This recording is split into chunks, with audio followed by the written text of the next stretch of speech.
Apparently, the U.S. is engaged in so many military operations around the world, the administration itself can't even agree on which one should be classified as a war. See, just yesterday, Secretary of State John Kerry refused to say that the U.S. is at war with ISIS, instead describing the military's actions in Iraq as a, quote, major counterterrorism operation. But apparently no one at the White House bothered to watch that interview, because just today, White House Press Secretary Josh Earnest said that the U.S. is indeed at war with ISIS. So if we're officially at war with the Middle East, again, it's probably important to understand who ISIS really is. To shed some light on that exact question, I was joined earlier by Reza Aslan, religious scholar and author of the book, How to Win a Cosmic War, God, Globalization, and the End of the War on Terror.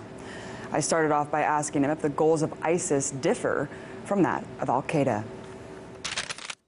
Well, in many ways, ISIS is just kind of an extreme version of Al-Qaeda, but insofar as their ideology, their agenda, their goals, very much along the same lines, even though their tactics, believe it or not, are even more horrific than Al-Qaeda's. These are what's called jihadist organizations. So they are transnationalist in their ideology. They're not interested in any kind of state, despite the fact that they call themselves now the Islamic State. What they want is to reconstitute the globe as a single world order. That's what they mean when they say caliphate. And so responding to a group like ISIS or Al-Qaeda is quite a different thing than responding to other more nationalistic terror organizations, for instance, like Hamas or Hezbollah.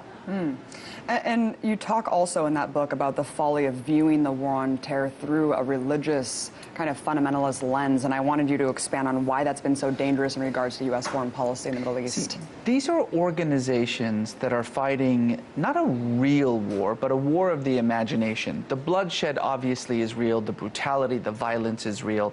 But as far as they're concerned, the battle itself is not between individuals or even armies. The battle is between the forces of good and evil. They really do believe that they are acting out on earth a drama that's actually taking place in heaven.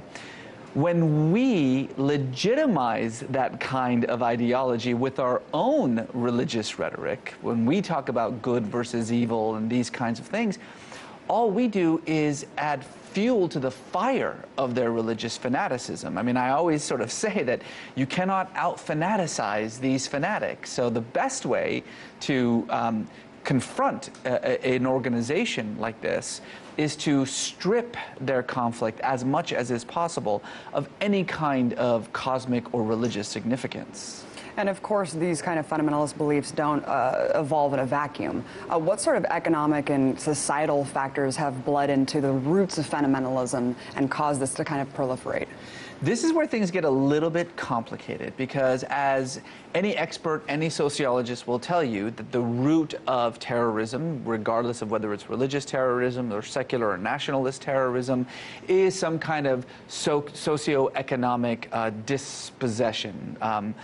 You know, whether that be a concern with political rights or with economic rights, what have you. But a jihadist organization like ISIS and Al-Qaeda work differently. These are not poor, dispossessed individuals. In fact, quite often they are middle class or even upper middle class individuals. They're not uneducated. Quite the contrary. They usually have very high education levels, sometimes PhDs. They're engineers, they're doctors, they're lawyers. Now, this may sound odd, but think about this for a minute.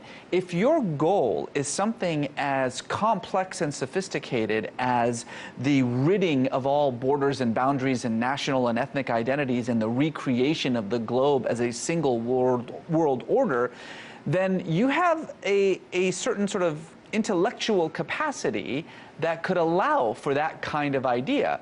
If you're a member of Hamas, all you can think about or care about is figuring out a way to feed your children, to give them some kind of future. The globe? The globe is irrelevant to you. Now, that is not to say that there is not a socioeconomic element to the popularity of ISIS, because while they themselves are not poor or dispossessed or marginalized, they've done a marvelous job of reaching out to the poor, the dispossessed, and the marginalized, and this sort of propaganda campaign to make them feel as though this is an organization that is addressing their grievances, that they are fighting on their behalf.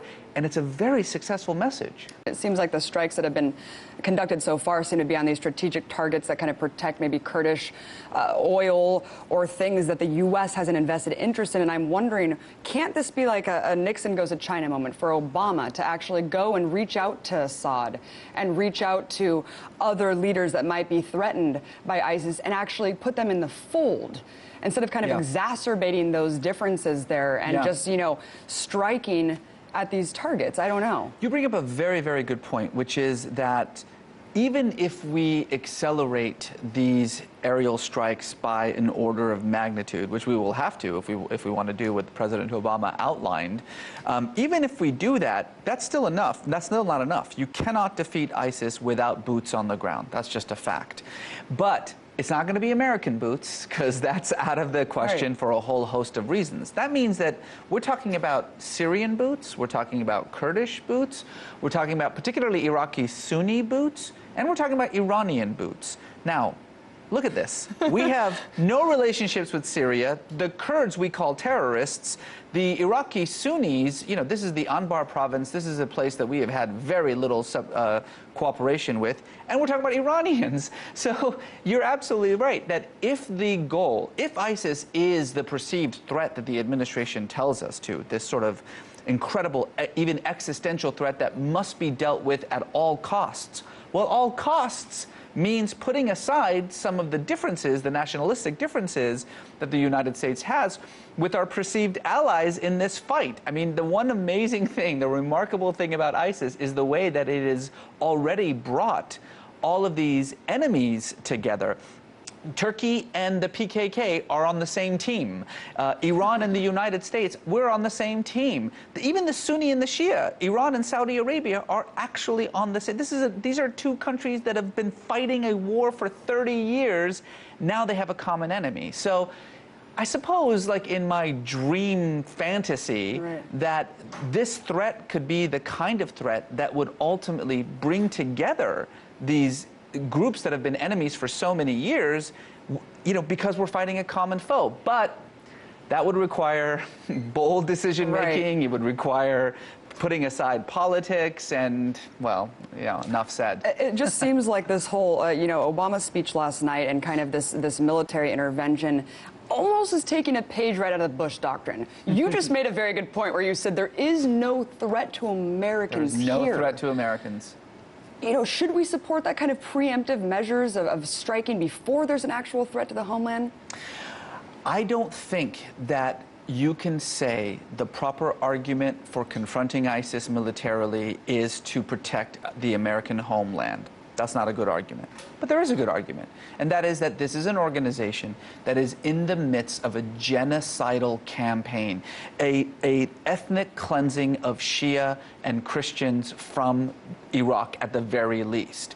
And if you are the kind of person who believes that the United States has an obligation to stop genocide, and there's no other term for what these guys are doing except genocide, if you believe that, then you support these strikes. If you don't, then you don't. But if you think that these strikes are a good idea to protect the United States, then I think at that point you're stretching the imagination well, a bit. Here's something that you've been outspoken about, and this is, I think, the crux of everything, even 9/11, when you're looking at these 28 redacted pages of the joint inquiry. Saudi Arabia. Yeah. This partnership with the U.S., their role in funding, you know, aspects of 9/11, and then you take it back. Here we are in the anniversary. The very ideology of ISIS. The week of the anniversary of 9/11, and here we see that Saudi Arabia is invested in kind of the continuation of ISIS. Sanctions, anything going to happen in terms of cutting off this partnership, or is the oil that big of a deal? For right now, it is. So it trumps the ISIS threat, then? It trumps the ISIS threat. You know, one thing that I always try to tell people that drives them crazy, but unfortunately it's true, is that We have to understand that foreign policy is not about solving problems. It's about maintaining interests. If the United States didn't have an interest in destroying ISIS, it wouldn't, regardless of the slaughter. And if the United States didn't have an interest in preserving its relationship with Saudi Arabia, we would pretend that the Saudi regime doesn't even exist. And by the way, that's not necessarily too far in the distance. Part of the whole push towards so-called energy independence is to be able to finally turn our backs on the Saudis. But as it is, the perceived interest in that relationship is too great. But that said, I always try to remind people, when we saw the horrible beheadings of those two Western journalists that focused the attention of the United States and this administration on the problem of ISIS, since August 4th, Saudi Arabia has beheaded 20 people. Exactly. The vast majority for nonviolent offenses. So maybe even just a little word, perhaps, from our administration to just acknowledge that fact might go a long way towards, at the very least, focusing the attention of the region. That said, I do think that at the very least, the government of Saudi Arabia, and when I say government, I mean that this country is the sole property of a particular clan, the clan that rules Saudi Arabia, has also recognized the monster that they have helped create in ISIS. And for now, we'll see, but for now, all signs point to the fact that they seem to be, at the very least, willing to do their part in cutting off funding, in trying to combat them from an ideological perspective, in sending money and resources. We'll see. Mm-hmm. I wanted to wrap this up by playing a clip of Obama's speech. Let's take a listen to that.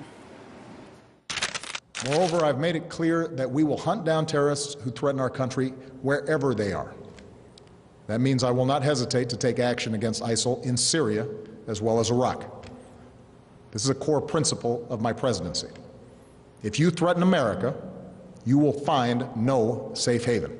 Okay, so here's the problem here. I mean, he's talking about, first of all, if you're threatening America, we already know that this isn't really about protecting America. Also, the problem is Iraq is one thing. Of course, when you leave this country destabilized and the troops aren't properly trained and they're not going to fight and die for Maliki, but then Syria. Yep.